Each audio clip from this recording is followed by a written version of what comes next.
है। अब जो हमारा, अब हम लोग क्या करेंगे, क्या कि कुछ प्रॉब्लम्स करेंगे। जितना भी तक हमने मैट्रिक्स में जो टॉपिक कवर किया है उस टॉपिक्स के बेस्ड कुछ क्वेश्चंस करेंगे, और ये सिंपल बोर्ड लेवल का क्वेश्चन होगा, ठीक है। अच्छा, अभी तक हमने कौन कितने टॉपिक्स कवर किए। सबसे पहले हमने मैट्रिक्स को डिफाइन किया कि मैट्रिक्स क्या होता है, अरेंजमेंट होता है नंबर फंक्शन का, एक्सेट्रा, ठीक है। उसके बाद हमने क्या किया, मैट्रिक्स का मैंने आपको एक जनरल फॉर्म बताया था कि n by m by n matrix का जनरल फॉर्म क्या होता है, ठीक है। उसके बाद फिर हमने क्या सीखा, जनरल फॉर्म के बाद फिर हमने मैट्रिक्स का ऑपरेशन सीखा, ठीक है।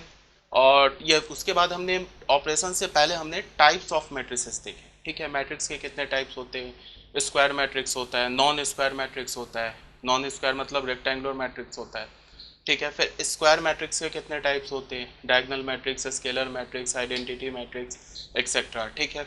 उसके बाद फिर हमने क्या किया, अलजेब्रा ऑफ मैट्रिसेस किया, ठीक है। दो मैट्रिक्स को ऐड कैसे करते हैं, दो मैट्रिक्स को सब्ट्रैक्ट कैसे करते हैं, दो मैट्रिक्स को मल्टीप्लाई कैसे करते हैं, एक मैट्रिक्स को किसी स्केलर से मल्टीप्लाई कैसे करते हैं। अच्छा, मैट्रिक्स का डिवीजन ये पॉसिबल नहीं है, ठीक है। तो कभी भी हम दो मैट्रिक्स को डिवाइड नहीं कर सकते, ठीक है।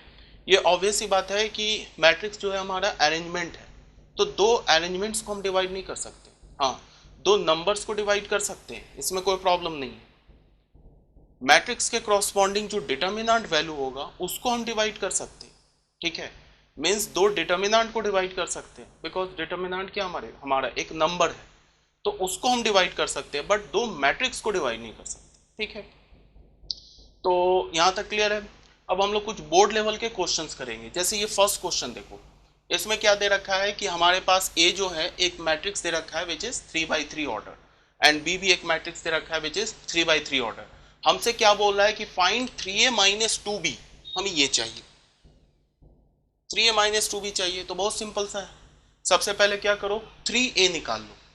3a कैसे मिलेगा, ए मैट्रिक्स में 3 मल्टीप्लाई कर दो, हमें पता है 3 क्या हमारा स्केलर की तरह काम करेगा, तो हमें 3a मैट्रिक्स मिल जाएगा। फिर क्या करो, बी मैट्रिक्स में -2 मल्टीप्लाई कर दो, फिर -2 किस तरह काम करेगा, स्केलर की तरह मल्टीप्लाई करेगा, ऐड काम करेगा। फिर हमने बी में -2 मल्टीप्लाई करके ये दो इक्वेशंस बन गए, 3a एक इक्वेशन बन गया, -2b दूसरा इक्वेशन बन गया, दोनों इक्वेशन को ऐड कर दे तो हमें क्या मिल जाएगा, 3a माइनस 2b। एक तो ये तरीका हो गया। दूसरा तरीका क्या हो गया कि हम ऐसे दो इक्वेशन ना बना के direct 3a minus 2b calculate करें, उसमें भी कोई प्रॉब्लम नहीं है। तो सॉल्यूशन नंबर 1 करते हैं। हमें क्या चाहिए, 3a माइनस 2b, ठीक है। तो हम डायरेक्टली लिखते हैं 3 और ए मैट्रिक्स को लिख लेते हैं। ए क्या हमारे पास, -3 0 5 8 7 4 2 -1 6, ये क्या हो गया, 3a -2।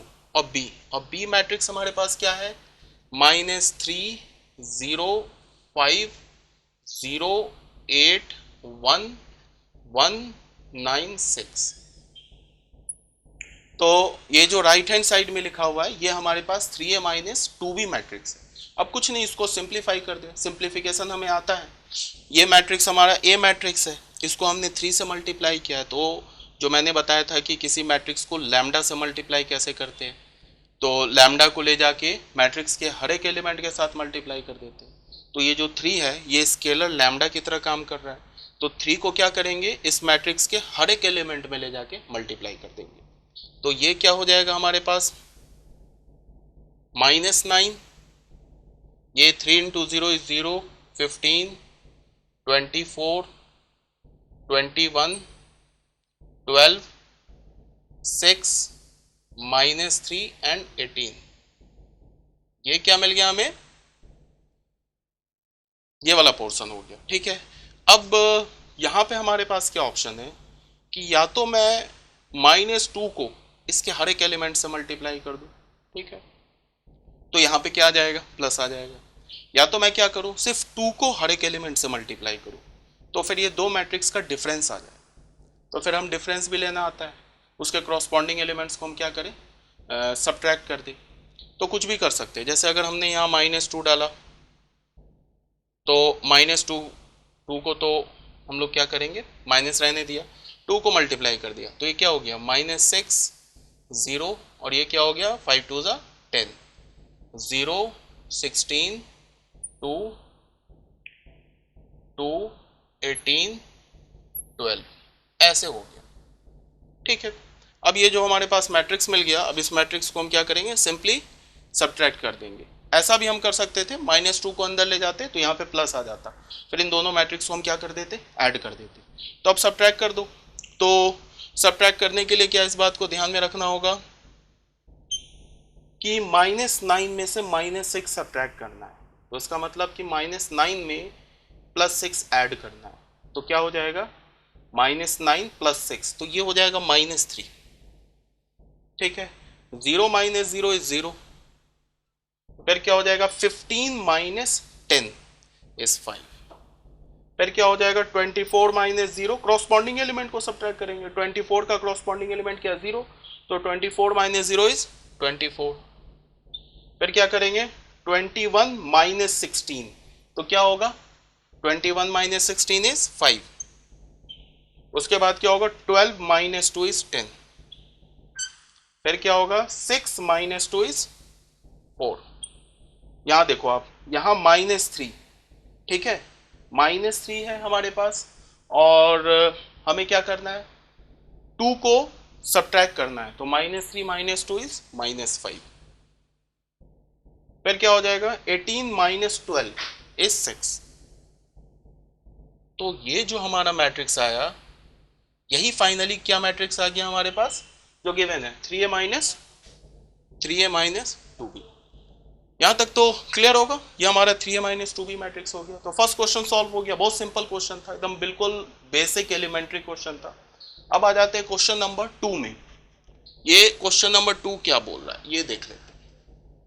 हमारे पास दे रखा है एक ए मैट्रिक्स दे रखा है 2x2 ऑर्डर का, एक बी मैट्रिक्स दे रखा है, ये भी 2x2 ऑर्डर का दे रखा है, और बोल रहा है कि एक मैट्रिक्स इक्वेशन दे रखा है 4 into a matrix -3 into b matrix plus c matrix is a null matrix. ठीक है, ये ओ लिखा हुआ है इंग्लिश वाला, capital O means null matrix. ये कोई एल्जेब्रिक इक्वेशन नहीं है, इट इज अ मैथमेटिक, ये मैट्रिक्स इक्वेशन। ठीक है, तो हमें क्या बोला है, then find the matrix c, c matrix निकालना है, then find matrix c, c matrix निकालना है। तो कोई बात नहीं है, सबसे पहले हम लोग करेंगे क्या, सॉल्यूशन लिखते हैं। ए मैट्रिक्स क्या गिवन है, 2x2 ऑर्डर का मैट्रिक्स है, 1 2 3 4, एंड बी मैट्रिक्स क्या गिवन है, ये भी 2x2 ऑर्डर का मैट्रिक्स है, 2 3 4 5, और हमें क्या बोल रहा है, और एक मैथमेटिकल इक्वेशन भी गिवन है 4a - 3b प्लस सी बराबर नल मैट्रिक्स, बोल रहा है सी मैट्रिक्स निकालो। तो हम लोग क्या कर सकते हैं, तो मतलब कि हमें सी मैट्रिक्स को आइसोलेट करना है। सी आइसोलेट करने का मतलब कि सी को एक जगह रखें, बाकी सारे टर्म्स को राइट हैंड साइड पे ले जाएं। तो हम लोग क्या करेंगे कि इस मैट्रिक्स इक्वेशन में -4a मैट्रिक्स को दोनों साइड सब्ट्रैक्ट कर देंगे। तो अगर मैंने -4a मैट्रिक्स दोनों साइड सब्ट्रैक्ट किया, तो ये 4a matrix and -4a matrix मिलके क्या हो जाएगा, ये 4a -4a यहाँ किया, यहाँ -4a किया, तो यहाँ क्या हो जाएगा नल मैट्रिक्स -4a मैट्रिक्स, तो वो तो -4a मैट्रिक्स रह जाएगा, बट यहाँ 4a matrix -4a matrix null matrix हो जाएगा। तो नल मैट्रिक्स, तो इसका मतलब कि 4a मैट्रिक्स क्या हो जाएगा, लेफ्ट हैंड साइड से एलिमिनेट हो जाएगा, वो राइट हैंड साइड में चला जाएगा।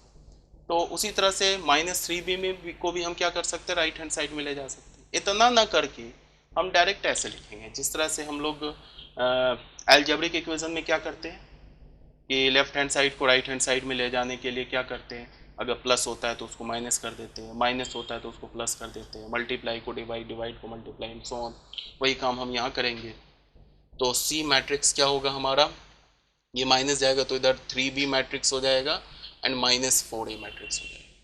तो बस अब इसको कैलकुलेट करना है, सी मैट्रिक्स को पूछा उसने तो 3, अब बी मैट्रिक्स डाल दें यहाँ पे हम 2 3 4 5, एंड -4a मैट्रिक्स बोला है तो 4 डाला, और a मैट्रिक्स डाला 1 2 3 4 डाला। तो ये हमारे पास क्या बन गया, 3 2 6, 3 3 9, 12, 15 एंड फिर वही, अब यहाँ पे मैं इसको प्लस -4 को अंदर कर देता हूँ, तो -4 अंदर करूँगा तो ये हो जाएगा -4, -8, -12 एंड -16।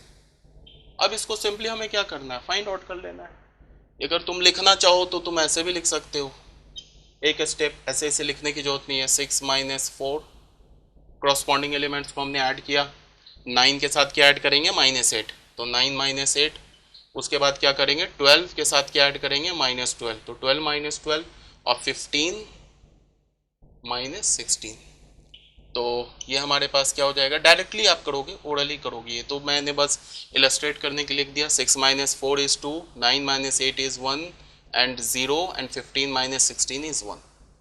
तो ये हमारा सी मैट्रिक्स हो गया और यही हमारा आंसर हो गया। उसमें कोई क्लियर होना चाहिए, कोई डाउट नहीं होना चाहिए, ठीक है। इस केस में हमारा जो आंसर है वो ये है, ठीक है। अब क्या बोल रहा है कि क्वेश्चन नंबर 3 में आते, हमारे पास अगेन एक ए बी मैट्रिक्स दे रखा है and find whether a and B commute और नॉट, ठीक है। अब कम्यूट, कम्यूटेटिव लॉ, तो मैट्रिक्स का जो एडिशन होता है वो तो कम्यूटेटिव लॉ फॉलो करता ही है, उसमें तो कोई प्रॉब्लम ही नहीं है। A plus B is equal to B plus A हमें पता है, बट अगर ये एडिशन के लिए कॉम्यूट नहीं पूछ रहा है, ये मल्टीप्लीकेशन के लिए कॉम्यूट पूछ रहा है, बिकॉज एडिशन के लिए कॉम्यूट तो होता ही है, ये तो हमें ऑलरेडी पता है, वो तो पूछेगा नहीं। तो ये पूछ किस लिए रहा है, मल्टीप्लीकेशन के लिए पूछ रहा है। तो कुछ नहीं करना है, हमें ए बी मैट्रिक्स कैलकुलेट करना है और बी ए मैट्रिक्स कैलकुलेट कर लेना है और देख लेना है कि ए बी मैट्रिक्स और बी ए मैट्रिक्स इक्वल है या नहीं। अगर इक्वल आ गया कम्यूट करेगा, और नहीं इक्वल आया तो कम्यूट नहीं करेगा, ठीक। तो सॉल्यूशन ये हमारा 2 था और यहाँ हम लोग अब सॉल्यूशन 3 करते हैं। हमारे पास ए मैट्रिक्स क्या दे रखा है, A matrix is A B minus B A and B matrix क्या दे रखा है हमारे पास, सी डी माइनस डी और सी, दोनों 2x2 ऑर्डर का मैट्रिक्स है। तो सबसे पहले हम ए बी कैलकुलेट करते हैं, तो ए बी कैलकुलेट करने के लिए मैंने ए बी को मल्टीप्लाई करते, क्या मैंने बोला था, ए का रो फिक्स करो और बी के कॉलम को वेरी करो, और मतलब ए का पहला रो लिया, बी मैट्रिक्स का पहला कॉलम लिया, उसको हमने क्या किया, मल्टीप्लाई करके ए बी मैट्रिक्स के फर्स्ट रो फर्स्ट कॉलम में लिख दिया। तो ये क्या हो जाएगा, ए इंटू सी इज ए सी, ठीक है, और b into minus D is minus B d, ऐसे लिख लिया, कोई प्रॉब्लम नहीं है। रो तो यही फिक्स किया, अब कॉलम को वेरिएबल करेंगे, मतलब चेंज करेंगे। तो A into D is A D and B into C is plus B C, ठीक है। अब यहाँ दूसरे कॉलम पे गए, minus B into C is minus B C and A into minus D is minus A D, ठीक है। Minus B into D is minus B D and A into C is plus A C, ये हमें क्या मिल गया, A B मिल गया। अब B ए calculate करेंगे, तो बी ए चलो एक बार लिख लेते हैं, C D minus D C and A B minus B A, C into A is A C, फिर D into B minus B D, clear है। फिर B into C is B C और फिर क्या होगा, D into A is A D, तो minus D into A is minus A D और ये क्या होगा, माइनस बी सी, और फिर क्या हो जाएगा, माइनस बी डी और क्या होगा, प्लस ए सी। तो ये हमारा क्या मैट्रिक्स मिल गया, बी ए मैट्रिक्स मिल गया। ये हमें क्या मिल गया, ए बी मैट्रिक्स मिल गया। तो अब जरा देखो, ए सी माइनस बी डी, इसके पहले रो पहले कॉलम का एलिमेंट मैच कर गया, पहले रो दूसरे कॉलम का एलिमेंट, बस क्या बोलते हैं, ऑर्डर वाइज चेंज है, A D plus B C, यहाँ B C plus A D, दोनों सेम होगा। सेकेंड रो फर्स्ट कॉलम का element minus A D minus B C minus A D minus B C. Second row second column का element minus B D plus A C minus B D plus A C. तो हमें क्या मिला, अगर इसको हमने first equation मान लिया और इसको अगर हमने सेकेंड इक्वेशन मान लिया तो इसको हम क्या लिख सकते हैं, from 1 and 2, from 1 and 2 A and B कम्यूट। यही हमारा आंसर हो गया। पूछ रहा है ना find whether a and B commute और नॉट, तो क्या होगा, from 1 and 2 a and B commute, that is A B is equal to B A is true. यही हमारा आंसर होगा।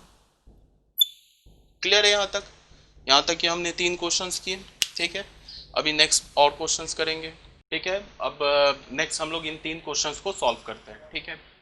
तो हमारा first question, sorry question number 4 क्या बोल रहा है कि हमारे पास एक मैट्रिक्स दे रखा है, एक वर्टिकल मैट्रिक्स दे रखा है 4 1 3।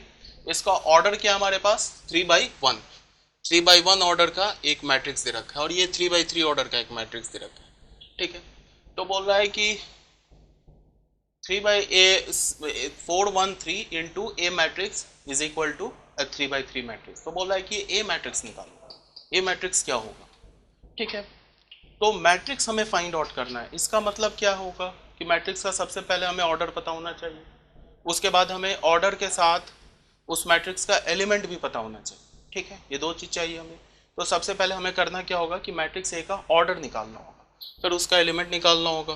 तो स्टार्ट करते हैं। सॉल्यूशन 4 दे क्या रखा है हमारे पास, 4 1 3 into a matrix is equal to -4 8 4 -1 2 1 and -3 6 3, ठीक है। यहाँ पे बस तुम्हें थोड़ा सा ना कंसेप्ट यूज करना होगा। ये तो हमारे पास ये 2 matrix, this matrix and this matrix, इसका जो प्रोडक्ट है वो राइट हैंड साइड के इक्वल है। तो ये तो 3/3 का ऑर्डर का मैट्रिक्स है, ठीक है। और ये क्या हमारा 3/1 का ऑर्डर है। अब एक ऑर्डर, अगर मान लो मैंने एक ऑर्डर को बोल दिया m क्रॉस n, ये m/n का ऑर्डर है, सपोज दैट एक ऑर्डर मैंने बोल दिया, तो लेफ्ट हैंड साइड के प्रोडक्ट को कन्फर्मेबल होने के लिए, मतलब वैलिड होने के लिए हमें क्या होना चाहिए, इस मैट्रिक्स का कॉलम और ए मैट्रिक्स का रो इक्वल होना चाहिए। ये बात क्लियर है? तो m का वैल्यू क्या हो गया, यहाँ से m इज इक्वल टू 1 हो गया, ठीक है। कॉलम 1 है, m 1 है। उसके बाद मैंने क्या बोला था कि ये जो मैट्रिक्स हमारा जो प्रोडक्ट मैट्रिक्स बनेगा, उस मैट्रिक्स का ऑर्डर कैसे लेंगे, पहले मैट्रिक्स का रो और दूसरे मैट्रिक्स का कॉलम।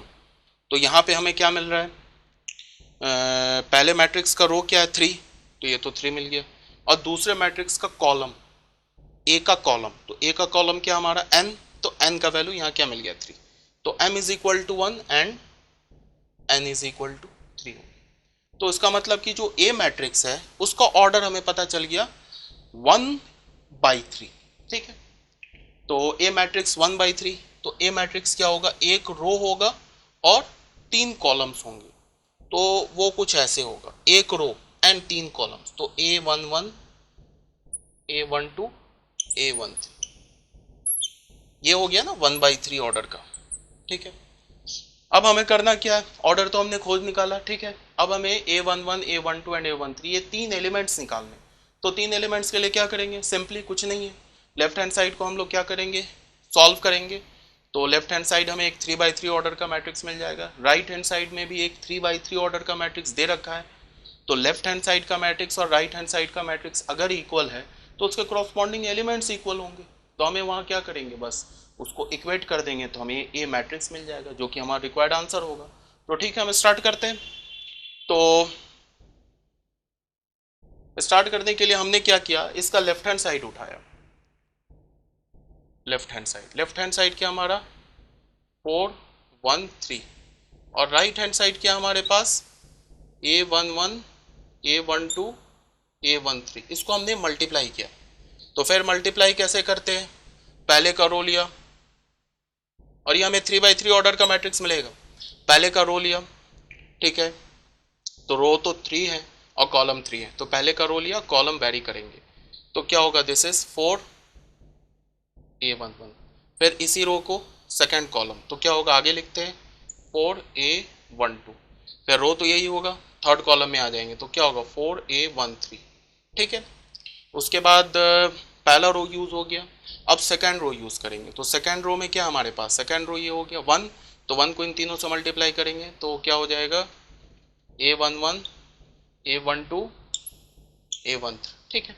अब थर्ड रो में आ गए 3, तो 3 से मल्टीप्लाई करेंगे, तो क्या हो जाएगा 3a11 3a12 3a13, ठीक है।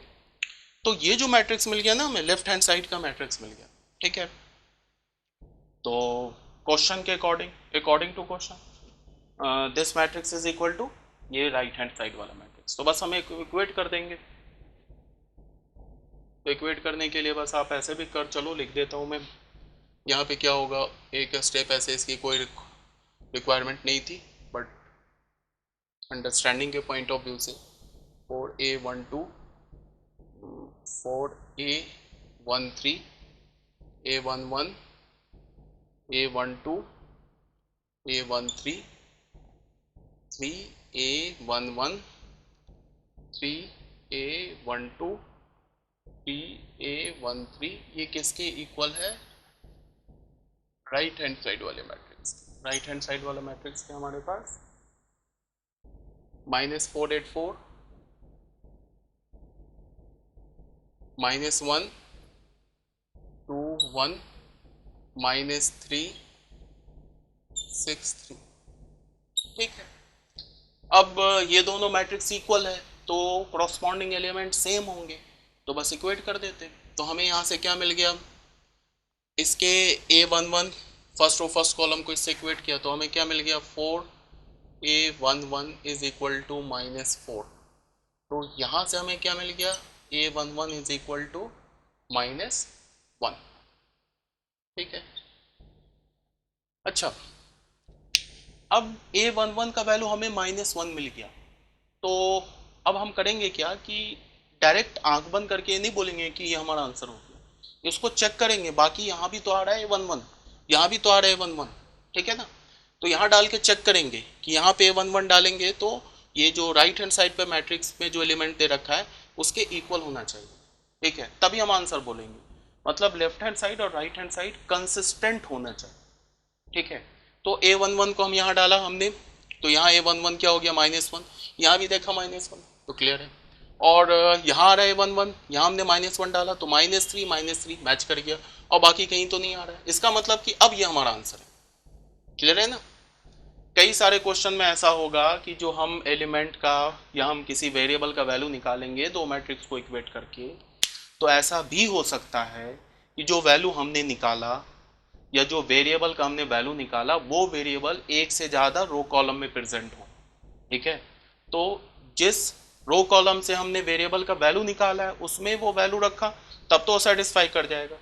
बट वो वेरिएबल दूसरे रो कॉलम में प्रेजेंट है, वहां पे उसका वैल्यू रखा, तो फिर वो लेफ्ट हैंड साइड और राइट हैंड साइड के बराबर नहीं होगा, तो उस केस में वो हमारा आंसर नहीं होगा। इस बात को हमें ध्यान में रखना है।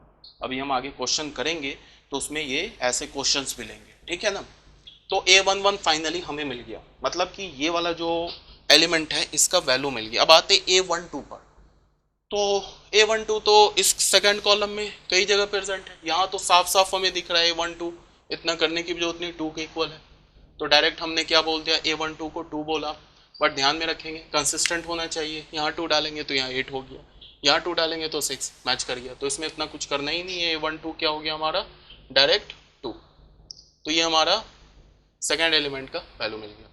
पर a13 यहाँ देखो, यहाँ a13 और यहाँ 1 के इक्वल है, ठीक है, तो a13 यहाँ 1 डालेंगे तो 4, यहाँ 1 डालेंगे तो 3, तो यहाँ से a13 भी मिल गया, a13 इज 1। तो फाइनली हमें जो ए मैट्रिक्स है उसके तीनों एलिमेंट्स मिल गए, ठीक है ना। तो हमें क्वेश्चन में क्या बोल रहा था, ए मैट्रिक्स निकालो, तो ए मैट्रिक्स हमने क्या बोल रखा था a11 a12 a13, तो ये किसके इक्वल हो गया A11 is -1, A12 is 2 and A13 is 1। और इसका ऑर्डर क्या हो गया, 1 रो एंड 3 कॉलम। तो यही फाइनल हमारा आंसर हो। ठीक है, अब क्वेश्चन नंबर 5। क्वेश्चन नंबर 5 क्या है, ए मैट्रिक्स दे रखा, ओमेगा 2/2 ऑर्डर का एक मैट्रिक्स दे रखा है। यहाँ में हमारे पास 2/2 ऑर्डर का एक मैट्रिक्स दे रखा है, ओमेगा 0 0 ओमेगा। बोल रहा है find a⁻70 given omega is a cube root of unity. a⁻70 चाहिए हमें, ठीक है ना, और ओमेगा क्या हमारे पास, क्यूब रूट ऑफ यूनिटी है। तो सबसे पहली बात, ए जो मैट्रिक्स हमारा, ये एक डायगोनल मैट्रिक्स है, क्लियर है ना, बिकॉज जो नॉन डायगोनल एलिमेंट्स हैं वो हमारा क्या है, 0। तो सॉल्यूशन 3 देखते हैं हम लोग।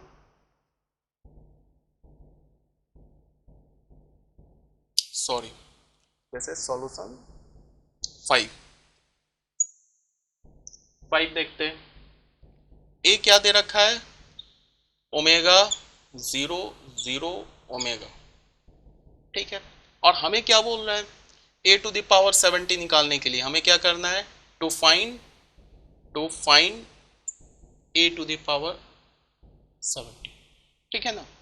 अब किसी बच्चे के दिमाग में क्या जा रहा होगा कि हमें a को 70 टाइम्स मल्टीप्लाई करना है। तो जब भी तुमको कभी भी ऐसा तुम्हारे दिमाग में हो कि हमें बहुत बड़ा कैलकुलेशन करना है किसी क्वेश्चन में, ठीक है, तो जैसे ही तुम्हारे दिमाग में आए वैसे ही तुम समझ जाओ कि वो क्वेश्चन जो है, क्वेश्चन गलत तो होता नहीं है, क्वेश्चन हमेशा ऑलमोस्ट 100% सही होता है।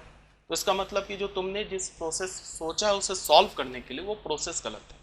जिस तुम क्या बोलते हैं, जिस स्टेप से तुमने दिमाग में सोचा है कि मैं इस स्टेप से जाऊंगा, वो स्टेप गलत है।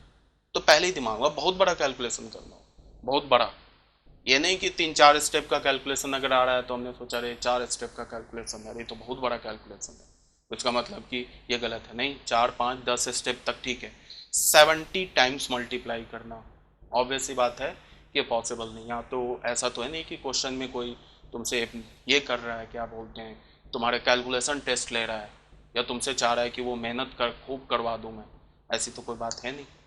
तो इसका मतलब क्या है कि ए मैट्रिक्स को हम 70 टाइम्स मल्टीप्लाई नहीं करेंगे।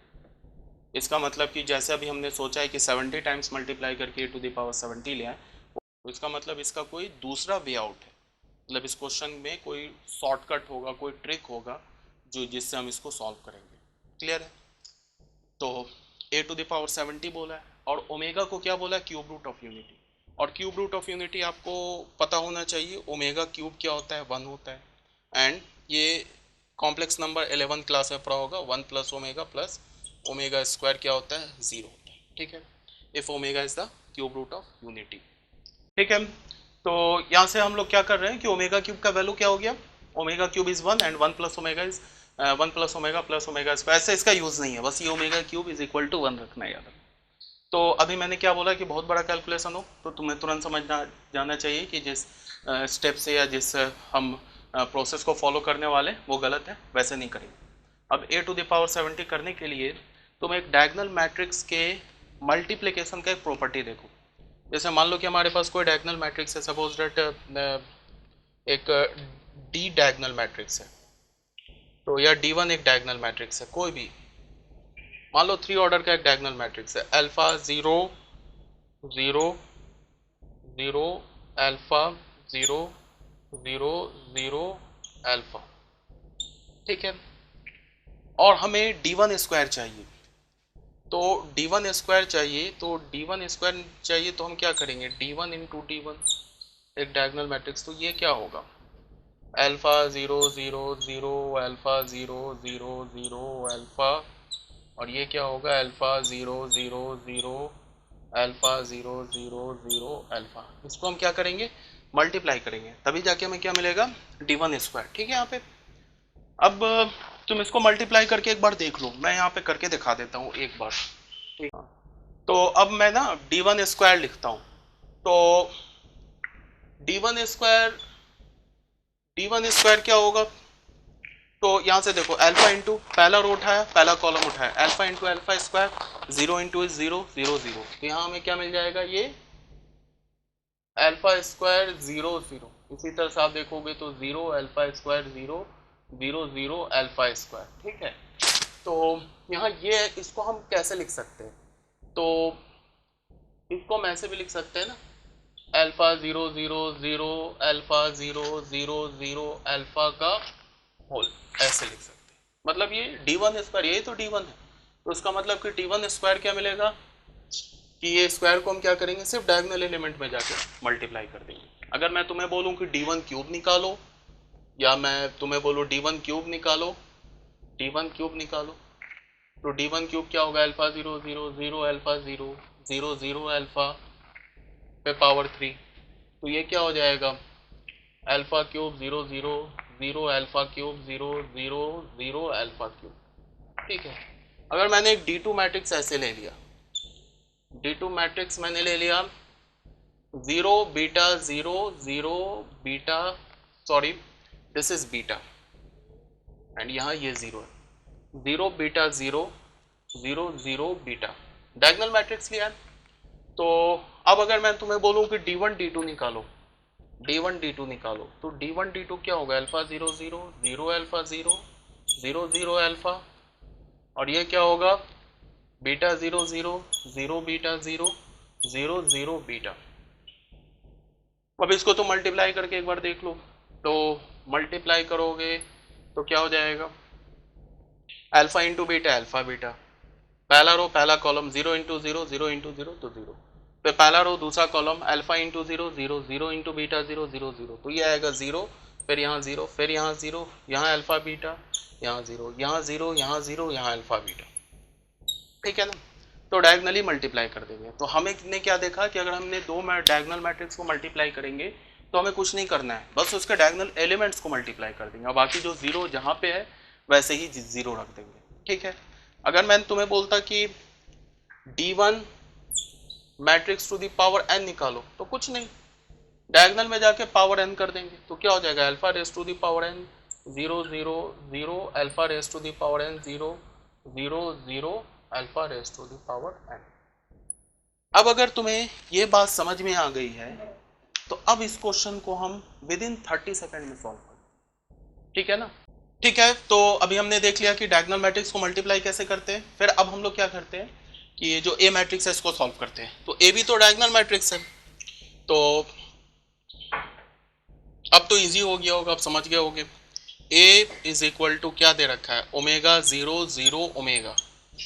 तो अब मैं अगर तुम्हें बोलूं ए स्क्वायर निकालने के लिए, तो ए स्क्वायर कैसे निकालोगे, ओमेगा 0 0 ओमेगा, इस पर पावर 2 डाल दोगे, ठीक है ना। अब ये डायगोनल मैट्रिक्स है तो ये पावर कहाँ चला आएगा, सिर्फ डायगोनल एलिमेंट्स में आ जाएगा। तुम चाहो तो नॉन डायगोनल एलिमेंट्स में भी पावर को ले जा सकते हो, 0 का स्क्वायर 0 होगा, तो ये क्या होगा, ओमेगा स्क्वायर 0 0 ओमेगा स्क्वायर। इसी प्रकार से अगर मैं तुम्हें ए क्यूब बोलूं तो ये क्या हो जाएगा, ओमेगा 0 0 ओमेगा पे पावर 3, तो ये क्या हो जाएगा, omega cube 0 0 omega cube and so on. इसी तरह से अगर तुम लेके चलोगे, ऐसे लेके चलने की क्या बात है, ए टू द पावर 40 अगर मैं तुम्हें बोलूँ निकालो, तो ये क्या होगा, omega to the power 40 0 0 omega raise to the power 40। और अगर मैं तुम्हें बोलूँ जो हमें चाहिए a raise to the power 70, तो हमें क्या चाहिए, omega 0 0 omega raise to the power 70, तो ये क्या होगा, omega raise to the power 70 0 0 omega raise to the power 70। अब हमें पता है कि ओमेगा क्यूब 1 होता है, ठीक है, तो ए टू द पावर 70 मिल गया हमें। अब हमें क्या चाहिए, ओमेगा, अगर इसे हमें कैलकुलेट करना है तो ए टू द पावर 70 में ये जो डायगोनल में एलिमेंट लिखा है ना ओमेगा टू द पावर 70, इसका वैल्यू चाहिए हमें। तो ओमेगा टू द पावर 70, तो आप ऐसे देखो 70 को क्या लिख सकते हो आप, 70 को लिख सकते हो, अगर इसको आप 3 से डिवाइड करोगे तो 3 2 जा 6, 2 जा 6 जाएगा, 3 3 जा 9 प्लस 1 हो जाएगा, ऐसे लिख सकते हो ना आप, ठीक है। देख लो आप इसको मल्टीप्लाई कर लो, 3 3 जा 9 3 2 जा 6, तो 69 प्लस 1 70। अब ओमेगा टू दी पावर 70 को आप क्या लिख सकते हो? ओमेगा टू दी पावर 70 को लिख सकते हो ओमेगा, और 70 को क्या लिख सकते हो? 3 इंटू 23 प्लस 1। क्लियर है? अब लॉ ऑफ इंडेक्स से हमें पता है कि हम इसको कैसे लिख सकते हैं, omega to the power 3 into 23 into omega to the power 1। Clear है? प्लस में है तो ऐसे अलग कर लिया। इसको हम फर्दर क्या लिख सकते हैं, omega cube to the power 23 into omega. Omega cube is 1, तो 1 to the power 23 into omega, that is omega. तो ओमेगा टू दी पावर 70 का वैल्यू हमें क्या मिला, ओमेगा। ठीक है, बस अब यहाँ पुट कर देंगे, ए टू दी पावर 70 हमें क्या मिला, that is omega to the power 70 0 0 omega to the power 70 and omega to the power 70 ये हमारा ओमेगा है, तो ये क्या हो गया, ओमेगा 0 0 ओमेगा। क्लियर हो गया? ठीक है, अब ये क्वेश्चन नंबर 7 8 एंड 9 इसे हम सॉल्व करते हैं। इसमें क्वेश्चन नंबर 7 में क्या बोल रहा है, find all matrices which can commute with A. हमें वो सारे मैट्रिसेस निकालने हैं जो ए के साथ कम्यूट करें। ठीक है, अच्छा कैसे निकालेंगे? ठीक है, हिट एंड ट्रायल मेथड से तो निकलेगा नहीं, ऐसा तो है नहीं कि हम एक बी मैट्रिक्स खुद से कुछ भी लिख ले 1 2 9 6 ऐसे बोल दें और फिर उसको ए बी लिख एक बार फाइंड आउट करे, फिर एक बार बी ए फाइंड आउट करे, फिर इक्वल चेक करे, ऐसा नहीं होगा। ठीक है, तो हमें करना क्या है कि उन सारे टाइप्स के मैट्रिसेस निकालने हैं जो ए के साथ कम्यूट करें। तो अब यहाँ पे सबसे पहले इस बात को आप ध्यान में रखेंगे, मैंने क्या बोला था कि A B is equal to B A. A B मैंने बोला था ए बी डिफाइंड हो सकता है एंड बी ए डिफाइंड नहीं हो सकता, ऐसा भी हो सकता है। और ये भी बोला था कि अगर ए बी डिफाइंड है और बी ए भी डिफाइंड है तो जो मैट्रिक्स ए होगा अगर उसका ऑर्डर m बाई n है तो बी मैट्रिक्स का ऑर्डर n बाई m हो।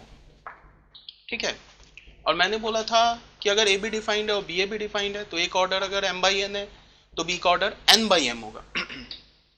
तीसरी बात मैंने क्या बोला था कि अगर ए बी डिफाइंड है और बी ए भी डिफाइंड है और अगर वो दोनों इक्वल भी है तो इसका क्या मतलब है, A and B is a square matrix of the same order. A और बी क्या होगा हमारा, एक स्क्वायर मैट्रिक्स होगा, सेम ऑर्डर का होगा, ये बोला है। ठीक है, तो इसी को हम यूज करेंगे यहाँ पे। हम लोग यहाँ पे देख रहे हैं कि क्वेश्चन में जो मैट्रिक्स है वो 2 बाई 2 ऑर्डर का है, तो अगर कोई भी मैट्रिक्स बी ए मैट्रिक्स के साथ कम्यूट करेगा तो उस मैट्रिक्स का भी ऑर्डर 2 बाई 2 हो, बिकॉज कम्यूट अगर बी मैट्रिक्स ए के साथ कम्यूट कर रहा है तो ए बी बी डिफाइंड है, बी ए भी डिफाइंड है और दोनों बराबर भी है, तो इसका मतलब क्या होगा, बी मैट्रिक्स का ऑर्डर भी 2 बाई 2 ही होगा। ये बात क्लियर हो गया? तो हमने सॉल्यूशन 7 किया, तो इसमें हमने क्या मान लिया कि हमारे पास ए तो मैट्रिक्स गिवन है, ए मैट्रिक्स क्या गिवन है, 1 3 2 एंड 4, ये तो गिवन है। हमने अपनी तरफ से मान लिया लेट जो मैट्रिक्स बी है उस बी मैट्रिक्स को हमने क्या मान लिया कि कुछ भी मान लिया, जैसे बोल दिया एक्स वाई ए बी, ये खुद अपनी तरफ से मान लिया, ये भी 2 बाई 2 ऑर्डर ही रखा। हमें पता है कि ए बी भी डिफाइंड होना है, बी ए भी डिफाइंड होना है, दोनों को बराबर भी होना है। ठीक है, तो इफ यहाँ पे हम ऐसे बोल सकते हैं if A and B commute होगा देन क्या होना चाहिए, उस केस में ए बी को बी ए के इक्वल होना चाहिए, बराबर होना चाहिए। ठीक है ना, तो यहां से हमें क्या पता चला, ए बी क्या हमारे पास 1 3 2 4 और बी हमने क्या माना है, x y A B and equal to, और फिर क्या लिखा है, तो ए बी बी ए लिखेंगे, तो एक्स वाई ए बी और ए क्या हो जाएगा 1 3 2 4। ठीक है, इसको हमने कैलकुलेट कर लेते हैं, चलो यहीं पे करते हैं। ये क्या होगा, x प्लस 3y, ये पहला रो पहला कॉलम x प्लस 3y। ठीक है, फिर पहला रो दूसरा कॉलम, तो क्या होगा a plus 3b, a plus क्या होगा ये 3b, 2x प्लस 4y ये क्या होगा 2a plus 4b, 2a plus 4b, इसको मल्टीप्लाई करेंगे क्या होगा x plus 2a, x plus 2a, पहला रो, दूसरा column 3x plus 4a, 3x plus 4a, y plus 2b, y plus 2b, और ये क्या होगा 3y plus 4b, 3y and plus, ऐसे मिल गया। ठीक है, तो अब ये अगर हमारा A B is equal to B A true है तो ये भी ट्रू होना चाहिए। ये ट्रू होने का मतलब क्रॉसपॉन्डिंग एलिमेंट्स क्या होनी चाहिए, सेम होनी चाहिए। तो अब उसके लिए हमने क्या किया, इक्वेट किया क्रॉसपॉन्डिंग एलिमेंट्स को, तो a11 इक्वेट किया तो हमें क्या मिल गया, x plus 3y is equal to x plus 2a, x cancel हो गया, तो x कैंसिल हुआ तो यहां से हमें क्या मिल गया, y is equal to 2/3a। ये एक इक्वेशन मिल गया हमारे पास, किसमें मिला, y एंड a में। ठीक है, फिर हमने क्या किया,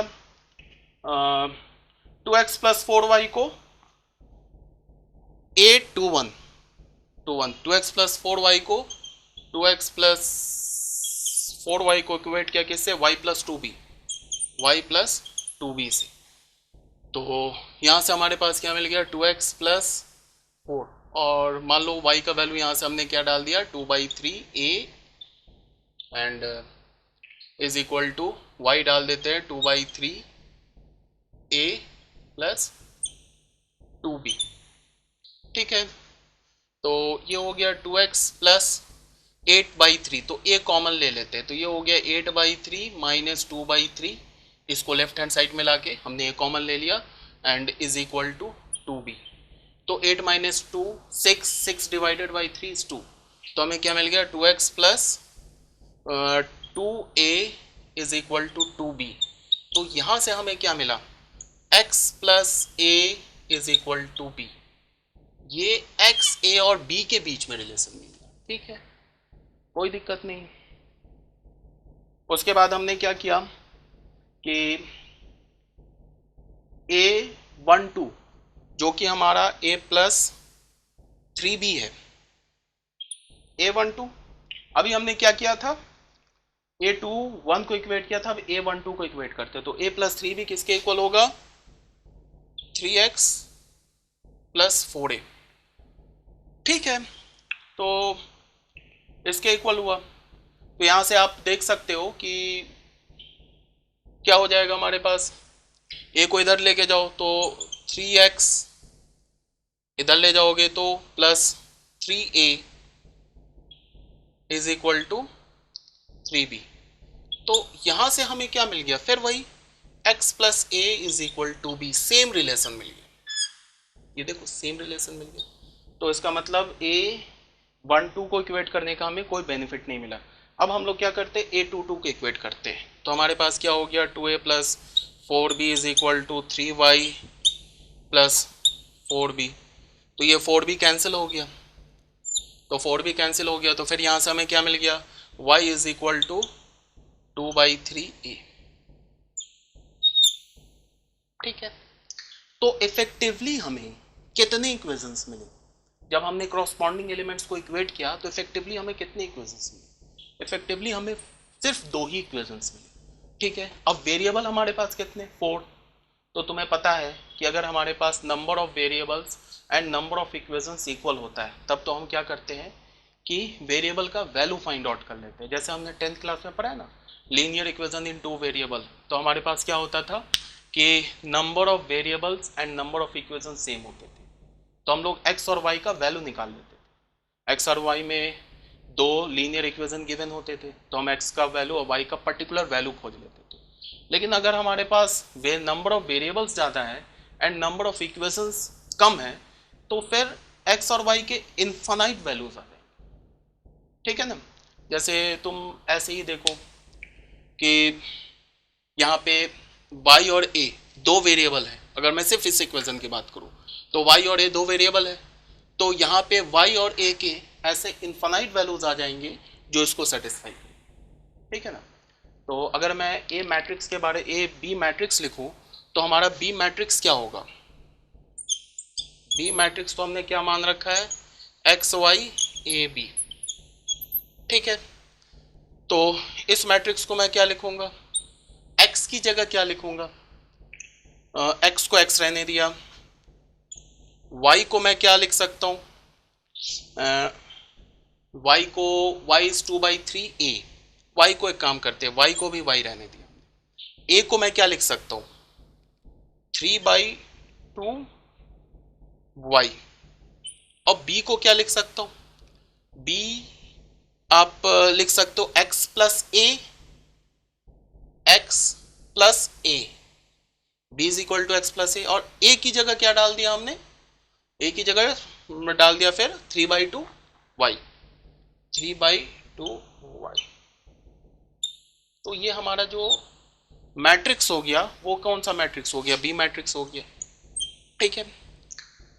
अब मैं अगर तुम्हें बोलूं कि बताओ B number of such matrices कितने होंगे, कितने बी मैट्रिक्स होंगे, तो इनफाइनाइट बी मैट्रिक्स होंगे, क्लियर सी बात है। एक्स और वाई का कोई पर्टिकुलर वैल्यू डालो, मान लो X is equal to 1, Y is equal to 1 डाला, तो हमें क्या मिलेगा, एक बी मैट्रिक्स मिल जाएगा।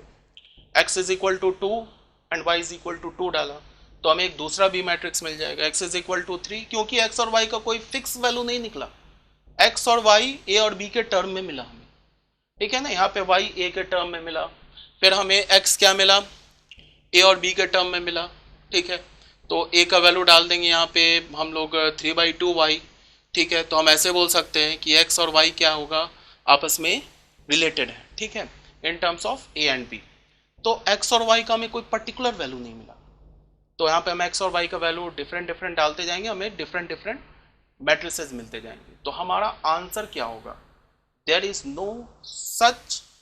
Is no one matrix, there exist infinite matrix which can commute with A matrix.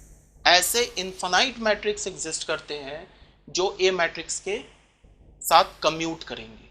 तो यहाँ पे जो बी मैट्रिक्स है इसमें हम लोग करते क्या है कि फॉर बेटर अंडरस्टैंडिंग, क्लियरिटी के लिए एक दो वैल्यू पुट करके देख लेते हैं, ठीक है। तो ऐसे पुट करते हैं, लेट इसमें हमने क्या पुट, कुछ भी, x is equal to 1 and y is equal to 2, ये मान लो हमने पुट कर ली, ठीक है। तो एक बार डाल के देखते हैं, तो बी मैट्रिक्स हमारा क्या हो जाएगा, x का वैल्यू हमने 1 पुट किया तो 1, y का वैल्यू 2 पुट किया तो 1x y is equal to 2, तो ये क्या हो जाएगा 3, यहाँ 2 पुट करेंगे तो 3, x इज इक्वल टू 1 और यहाँ पे 2 पुट करेंगे तो 3 + 3, तो ये क्या हो जाएगा 1 2 3 एंड 4। अब 1 2 3 4, अच्छा ये तो सेम मैट्रिक्स आ गया, ठीक है। तो ये ऑब्वियस ही बात है, तो ये क्या मिल गया हमें A। तो यहां से हमें क्या पता चला, ए मैट्रिक्स खुद ए मैट्रिक्स के साथ कम्यूट करेगा, क्यों, because A into A is equal to A into A, ये कम्यूट करेगा, तो कोई बात नहीं। एक दूसरा भी देख लेते हैं वैल्यू पुट करके, मान लो कि हमने इसमें सपोज दैट पुट, इसमें उल्टा कर दो, x is equal to 2 and नहीं y इज इक्वल टू 2, ये पुट करके देखते हैं। तो जो हमारा बी मैट्रिक्स बनेगा वो क्या बनेगा, x का वैल्यू 2 तो 2 डाल दिया, y का वैल्यू 2 तो यहाँ पे y इज इक्वल टू 2 डालेंगे तो ये 3 हो गया, फिर y इज इक्वल टू 2 और फिर यहाँ y इज इक्वल टू 2 और x इज इक्वल टू 2, तो ये क्या हो गया 5। तो ये हमारा दूसरा मैट्रिक्स मिल गया B, ठीक है, जो A के साथ कम्यूट करेगा। अब कम्यूट करेगा इसकी क्या गारंटी है, तो चेक कर लेते हैं, ए बी हम लोग कैलकुलेट कर लेते हैं। तो ए बी क्या हो जाएगा हमारा 1 2 3 4 और बी क्या हमारे पास 2 3 2 5, इसको कैलकुलेट करते हैं। तो ये क्या हो जाएगा, इसको मल्टीप्लाई करेंगे 2 + 6, ये हो गया 2, ये 6 8 और ये इसे क्या होगा 3 + 15, क्या हो जाएगा 3 + 15 इज 18, ये क्या हो गया 4 + 8, 4 प्लस ये देखो 2 to the 4 + 8, 8 + 4 12 और ये क्या होगा 6 + 20 26, ये तो हमारा ए बी मिल गया। अब बी ए का वैल्यू भी ये आना चाहिए, तभी तो कम्यूट करेगा, तभी तो हम A B is equal to B A लिखेंगे। अब बी ए लिखा तो बी हमारे पास क्या है, बी यहाँ गिवन है 2 2 3 5 और ए क्या हमारे पास 1 2 3 4 1 2 3 4, बस मल्टीप्लाई कर देते हैं। ये क्या हो गया 2 + 6, 2 + 6 इज 8। फिर ये पहला रो दूसरा कॉलम, ये 3 2 6, 6 + 12, ठीक है 6 + 12 क्या हो गया 18। उसके बाद क्या हो गया 2 + 10 क्या हो गया 12। उसके बाद सेकंड रो सेकंड कॉलम 6 + 20 क्या हो गया 26। तो आप देख लो A B is equal to क्या मिल गया हमें, बी ए मिल गया। तो हम ऐसे कितने बी मैट्रिक्स निकाल सकते हैं, ऐसे हम इनफाइनाइट बी मैट्रिक्स निकाल सकते हैं। ठीक है, एक्स और वाई का डिफरेंट डिफरेंट वैल्यू डालते जाओ तो हमें डिफरेंट डिफरेंट मैट्रिसेस मिलते जाएंगे। ठीक है, अगर सपोज दैट ये क्वेश्चन ऑब्जेक्टिव में होता, ऑब्जेक्टिव में होता अगर 4 ऑप्शंस होते, तो पहला ऑप्शन होता कि ऐसे होता ऑब्जेक्टिव में कि number of such matrix which can commute with the matrix A, number of such matrix. Answer में होता 0, डज नॉट एग्जिस्ट, इनफाइनाइट या 1 ऐसे करके होता, या नॉट पॉसिबल ऐसे लिखा होता। तो हम फिर किस पे टिक करते हैं, इनफाइनाइट पे टिक करते हैं। ठीक है, हमारा जो आंसर होगा वो जो हमारा आंसर क्या होगा, देयर एग्जिस्ट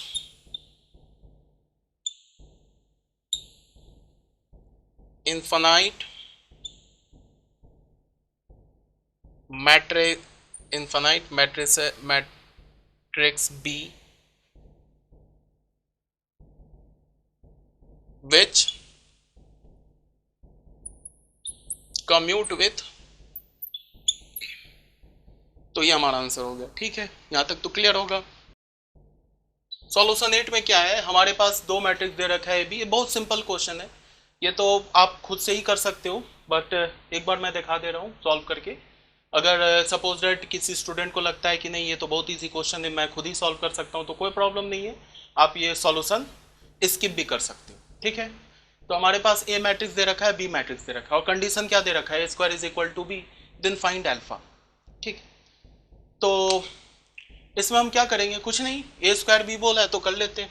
गिवन क्या है, A² = B, A², तो A² का मतलब अल्फा 0 1 1, ए लिखा into A, alpha 0 1 1 is equal to B, B 1 0 5 1 ऐसे लिख लिया। ठीक है जी, तो यहाँ से मल्टीप्लाई किया alpha into alpha, alpha square, अब 0 इंटू 1 0 हो गया, alpha into 0 0, 0 into 1 alpha into 0 0 हो गया, 0 इंटू 1 0, तो ये 0 हो गया, 1 इंटू अल्फा, अब ये हो गया second row first column alpha plus 1।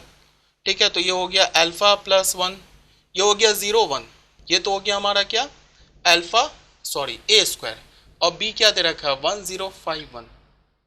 ठीक है, अब यहाँ पे हमने क्या किया, क्रॉसपॉन्डिंग एलिमेंट को इक्वेट कर दिया, तो इसका ये अल्फा² हो गया, यहाँ ये 1 हो गया, तो अल्फा² को 1 बोला, तो यहाँ से अल्फा इज इक्वल टू ±1 ऐसे निकाल लिया। अब बहुत सारे बच्चे क्या करेंगे, बस इतना ही करके वो बोलेंगे अल्फा इज इक्वल टू ±1, ये हमारा आंसर हो गया। ठीक है, बट एक 2 क्वेश्चन पहले मैंने बताया था कि जब भी हम 2 मैट्रिक्स को इक्वेट करके किसी भी XY वेरिएबल का वैल्यू निकालते हैं, तो उस वैल्यू को अगर वो वेरिएबल एक से ज़्यादा रो कॉलम में एग्जिस्ट कर रहा है, तो उस वेरिएबल को वैल्यू को पुट करके देख लेते हैं, चेक कर लेते हैं कि दोनों मैट्रिक्स हमारा कंसिस्टेंट है कि नहीं।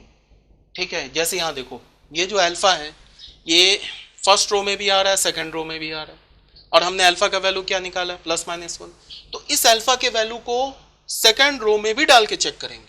ऐसा तो नहीं कि यहाँ मैं अगर अल्फा का वैल्यू डालूं तो इसके करस्पॉन्डिंग जो एलिमेंट इधर मिल रहा है वो ही ना कंसिस्टेंट इक्वल ही ना हो, तब तो वो अल्फा का वैल्यू हमें निगलेक्ट करना पड़ेगा। ठीक है, तो जैसे अगर हमने अल्फा का वैल्यू एक बार 1 लिया, तो 1 यहाँ से तो निकाला है, तो ये तो सेटिस्फाई करेगा ही, ये 0 0 तो बराबर आ गया, 1 1 तो बराबर है अल्फा का वैल्यू, बट यहाँ 1 डाला तो यहाँ तो 2 मिल गया, बट यहाँ 5 मिल गया, तो इनकंसिस्टेंट हो गया, तो अल्फा इज इक्वल टू 1 हमें रिजेक्ट करना पड़ा। फिर अल्फा का वैल्यू -1 भी डाला है, तो -1 तो यहाँ करेगा ही सेटिस्फाई, बिकॉज इसी को इक्वेट करके तो +-1 निकाला है। अब यहाँ -1 डाला तो ये 0 हो गया, 5 हो गया, तो ये दोनों तो मैट्रिक्स इक्वल है, तो क्रॉसपॉन्डिंग एलिमेंट्स भी इक्वल आने चाहिए। इसका ये मतलब हुआ, इससे हमें ये कंक्लूजन मिला कि अल्फा का वैल्यू 1 भी हमें नेग्लेक्ट करना पड़ेगा, अल्फा का वैल्यू -1 भी हमें नेग्लेक्ट करना पड़ेगा, और हमारे पास दो ही सॉल्यूशन है, दोनों हमें नेग्लेक्ट करना पड़ेगा। इसका मतलब कि अल्फा का वैल्यू एग्जिस्ट ही नहीं करता। तो हम आंसर क्या लिखेंगे? There is no such value of alpha. तो फिर एक बच्चा ये बोल सकता है इसका मतलब क्वेश्चन गलत है, ठीक है, कि हमें बोल रहा है कि अल्फा का वैल्यू निकालो, तो क्वेश्चन गलत है। तो फिर मैं बता दूं कि क्वेश्चन कभी गलत नहीं होता, क्वेश्चन तो हमेशा सही होता है। क्वेश्चन अगर दिया है तो ये क्वेश्चन है, ये गलत नहीं है, ये सही क्वेश्चन है। अब बोल रहे हैं ना अल्फा का वैल्यू निकालने के लिए, तो मैथमेटिक्स में आपको ये याद रखना है कि अल्फा का क्या हमें वैल्यू मिला? No solution. तो हमें याद रखना है no solution is also a solution, ठीक है, नो सॉल्यूशन भी हमारा सॉल्यूशन होता है। तो हम क्या बोलेंगे? Value of alpha does not exist. तो यही हमारा सॉल्यूशन हो गया, अल्फा का वैल्यू एग्जिस्ट नहीं करता। मतलब कि दुनिया का ऐसा कोई भी अल्फा का वैल्यू नहीं है जिसको हम यहां पुट कर दे तो a का स्क्वायर b के बराबर आ जाए, ऐसा कोई अल्फा का वैल्यू एग्जिस्ट ही नहीं करता, ठीक है। तो अब सॉल्यूशन 9 में आ जाते हैं हम लोग। सॉल्यूशन 9 में क्या बोल रहे, सॉरी क्वेश्चन 9 में क्या बोल रहा है? ए बी का वैल्यू b के इक्वल है, A B is equal to B and B is equal to A. तो बोला then prove that A square plus B square is equal to A B. थोड़ा बस ट्रिकी क्वेश्चन है, समझो। A B क्या given है? A B के equal given है, एंड बी ए क्या गिवन है? B A is equal to A. ये चीज तो हमारे पास गिवन है, ये क्वेश्चन में गिवन है, ठीक है। और हमें क्या करना है? To proof. टू प्रूफ में हमें क्या बोल रहा है? A square plus B square is equal to A plus B. Clear है? तो हमने ए स्क्वायर निकाला। पहले ए स्क्वायर को मैं क्या लिख सकता हूं? ए इंटू ए, ठीक है। अब ए रहने दिया, अब इस ए को, ये वाले ए को मैंने यहां से क्या लिख दिया? बी ए, जो गिवन है बी ए लिख दिया, कोई प्रॉब्लम, ऐसे लिख दिया। फिर मैंने याद करो, मैंने क्या बोला था? मैट्रिक्स का मल्टीप्लिकेशन एसोसिएटिव होता है, ठीक है। तो इसको मैं क्या लिख सकता हूं? इसको मैं ए बी इंटू ए लिख सकता हूं, एसोसिएटिव लॉ यूज कर लिया। अब फिर ए बी का वैल्यू क्या गिवन है? बी, बी ए, ठीक है। अब अपने मन से नहीं कि बी ए देखा तो ए बी कर दिए, बिकॉज मैट्रिक्स में बी ए और ए बी डिफरेंट हो भी सकता है, नहीं भी हो सकता है, बट यहां गिवन है B A is equal to A, तो फिर हमने क्या लिख लिया? ए। तो हमें क्या मिल गया? A square is equal to ए, ठीक है। और अब बी स्क्वायर ले लिया हमने, बी स्क्वायर को अगेन बी इंटू बी, और यहाँ हो जाएगा बी, और इस बी का वैल्यू क्या डालेंगे? A B. फिर एसोसिएटिव रूल यूज किया, तो ये क्या हो जाएगा? बी ए बी, ठीक है। अब फिर मैं आपको एक बार बता रहा हूँ कि मैंने बी ए को, इसका ऑर्डर चेंज नहीं किया, बस ये ब्रैकेट पहले डाल दिया है, बी ए पे ब्रैकेट डाल दिया, फिर इंटू बी किया, ठीक है। बी ए को अपने मन से ए बी नहीं कर सकते, या ए बी को अपने मन से बी ए नहीं कर सकते, ठीक है ना। अब यहाँ पे क्वेश्चन में गिवन है कि बी ए किसके इक्वल है? बी ए जो है हमारा ए के इक्वल है, तो ये क्या हो गया? ए इंटू बी। अब फिर क्वेश्चन में गिवन है ए बी के इक्वल है, तो क्या मिल गया हमें? बी। तो इसको फर्स्ट इक्वेशन मान लिया, इसको सेकेंड इक्वेशन, बस कुछ नहीं, सिंपली ऐड कर देते। फ्रॉम 1 प्लस 2, फर्स्ट और सेकेंड को ऐड कर दिया, तो हमें क्या मिल गया? A square left hand side add होता है, पता होगा, और राइट हैंड साइड भी ऐड होगा, तो ए प्लस बी, और यही हमारा हेंस प्रूफ हो गया, ठीक है।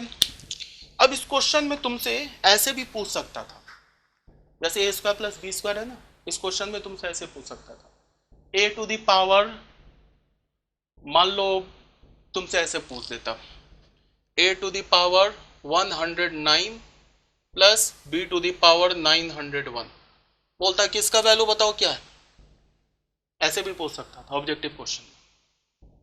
तो जब हमें पता चल गया ए स्क्वायर ए के बराबर है, तो ए का तुम कोई भी पॉजिटिव इंटीग्रल पावर लो, 2 या 2 से बड़ा, वो हमेशा ए ही मिलेगा। अगर मैं तुमसे बोलूं कि ए क्यूब बताओ क्या होगा, ए क्यूब बताओ क्या होगा, तो ए क्यूब क्या होगा, ए स्क्वायर इंटू ए, या तुम इसको ऐसे भी लिख सकते हो ए इंटू ए स्क्वायर।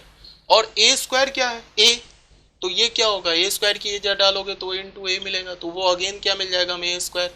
और फिर ए स्क्वायर क्या है, तो ए क्यूब क्या मिल गया हमें, ए पे पावर, अगर तुमसे बोले कि 5 बताओ, तो इसको हम कैसे लिख सकते हैं, ए स्क्वायर इंटू ए क्यूब, ए स्क्वायर हमने निकाला ए क्यूब हमने निकाला ए, ये हो गया ए स्क्वायर अगेन ए, समझ रहे हो ना।